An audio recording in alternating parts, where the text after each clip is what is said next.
Welcome back to The Grind for another Act 7.3 guide. This is quest number 3 with the Do You Bleed Paradox Special Entropic Extinction and Quantum Power. So in order to gain your paradox charges, you or the opponent have to throw off a special. Until you have 3 paradox charges, the opponents are going to have 100% increased power gain, which helps you to get them to a special 1 so that you can bait out a special attack and get more quickly up to at least 3 paradox charges. You can also throw off a special attack in order to get a charge, so either way you can build up those paradox charges rather quickly at the start of the fight.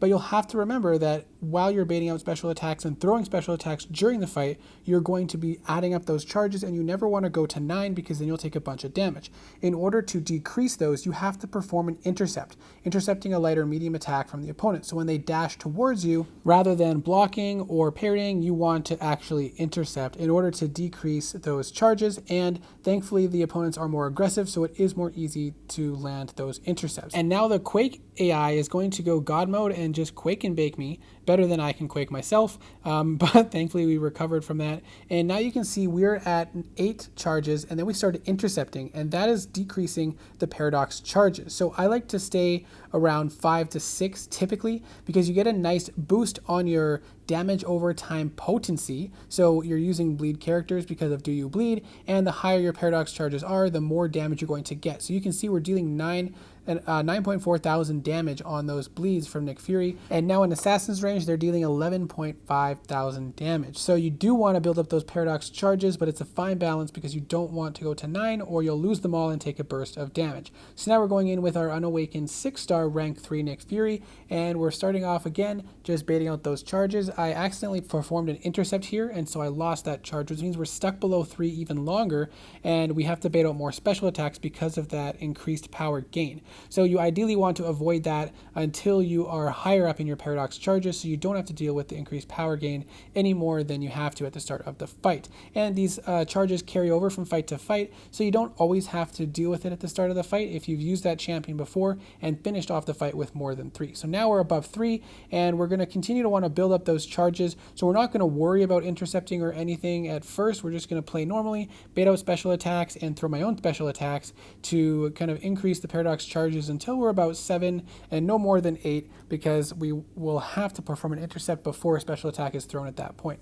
Skipping ahead, we're currently at 5 charges because we just performed another intercept, and the bleeds are dealing pretty good damage, just over 4,000 damage per tick, and that's not too bad. So we're throwing off a special 2 and getting a stun, so we can perform a couple light ending combos during that stun, and we finish off the fight without too much difficulty. The next fight is Captain America Infinity War, and we're going in with Mole Man. Mole Man is a great option, and we'll see why at a certain point in the fight here, but when you do get to the point where your paradox charges have built up to 7 or 8 and you need to start bringing them down, if you're not that great at intercepting, or it's a very high stress situation because you're about to explode all those charges, all you have to do is hold block, and when he attacks into you, you'll get an unstoppable buff, and then you can just attack right back into him, and that will count as an intercept because you're interrupting his combo. And Mole Man actually has some really good bleed damage, so it's very nice that he has kind of both of those built into one. It's kind of perfect for this lane, and the higher you can keep those paradox charges, once again, the more damage you're going to get out of your bleeds.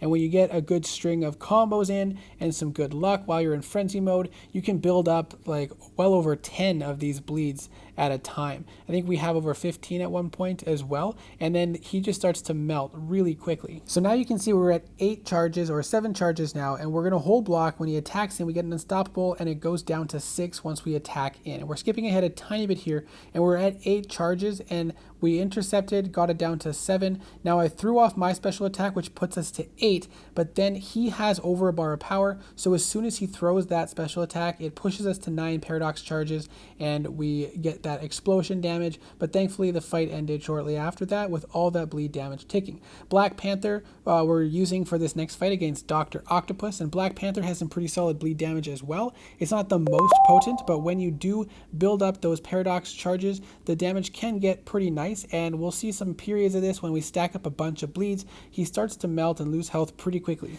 Now, one thing to consider with Black Panther is as part of his kit, you want to intercept frequently, and so you're going to have to balance that with your paradox charges charges, because otherwise you'll drop down below 3, and you don't want that to happen. As you just see there, now he has increased power gain again until a special attack is thrown. So I was trying to wait one out and ended up taking some damage there, but we dex his special 2, we get back in there, thankfully don't get intercepted by him, and then we throw off our special 2, and we're applying some bleeds, but we really haven't gotten into a good damage rotation yet. And we're actually about to run out of, I think it's called Hunter's Might, so we're going to have to build that back up again, but that's okay. Now we're stacked over 11 bleeds. We're able to hold on to that Hunter's Might a little longer, and we got up to 16 bleeds, and he's ticking away pretty quickly.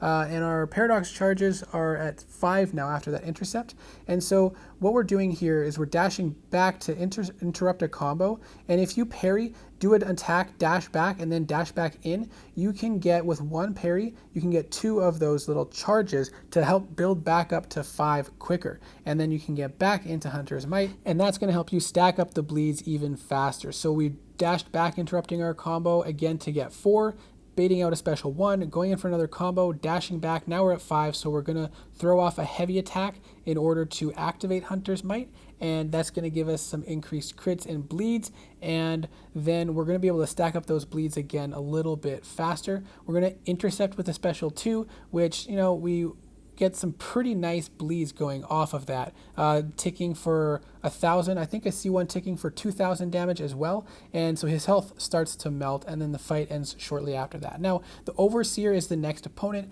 and this was one of the more annoying champions for me. I have some issues with parry and dex very intermittently, and it seems like it's certain fights that it occurs in, or using certain champions against certain champions. And this is a fight where things didn't seem to register quite right with parries and dashes and stuff, so I was getting hit a lot and messing up my dashes very frequently. And I wanted to test Blade on this because he has some pretty good bleed potential, and I wanted to see how he would do without any synergies just in normal matchups. So I brought him in for a little bit of fun, and he does work pretty good. He's got good bleed potential, so if you are low on options for this path, Blade is an option, and maybe you'll want to synergize him up for certain fights to make it a little bit easier. And I was just getting a little frustrated with all the dex, dash, parry issues, and the fact that this special 1 was causing him to heal pretty frequently throughout the fight, and I was having a little bit of trouble kind of chaining on bleed damage because of all the issues that I was having. So it was taking very long, and I was getting really frustrated with all of this happening. So I ended up making a lot of mistakes because of all that and dying, and we're not going to watch too much more of this with Blade. So then I went back in with Mole Man, and I was thinking this would be just fine. I did have to build up the paradox charges yet again because we accidentally burst them in our other fight, and it was going okay for a while, but again, there was some inconsistencies with the dashing and the parries that I was doing, and I ended up dying not too far into this clip either, and so I did have to finish off the fight with a different champion. But Mole Man's a good option for this because you don't have to worry about the auto blocks, and there was an example there. He just kind of like went through my block. It seemed I must have slipped, or maybe it is just the glitch. I'm not really sure,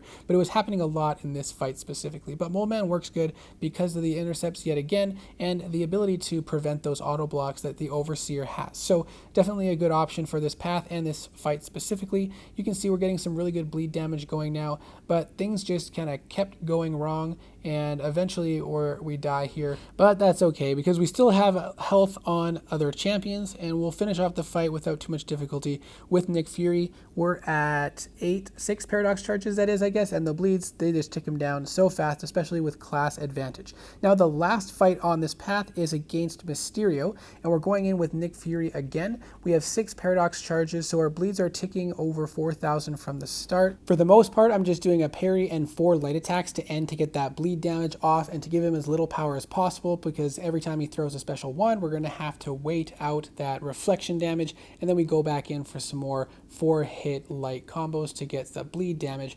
And we're going to skip ahead a little bit, and then we're going to do a full-on blitz with bleeds to finish off this fight here, and use a special 2 as well to buy us a little extra time. So let me know what your thoughts are on this path. I hope this video was helpful. Let me know the champions that you used, and check out my other guides for 7.3 if you're having troubles. And I hope to see you in the next video.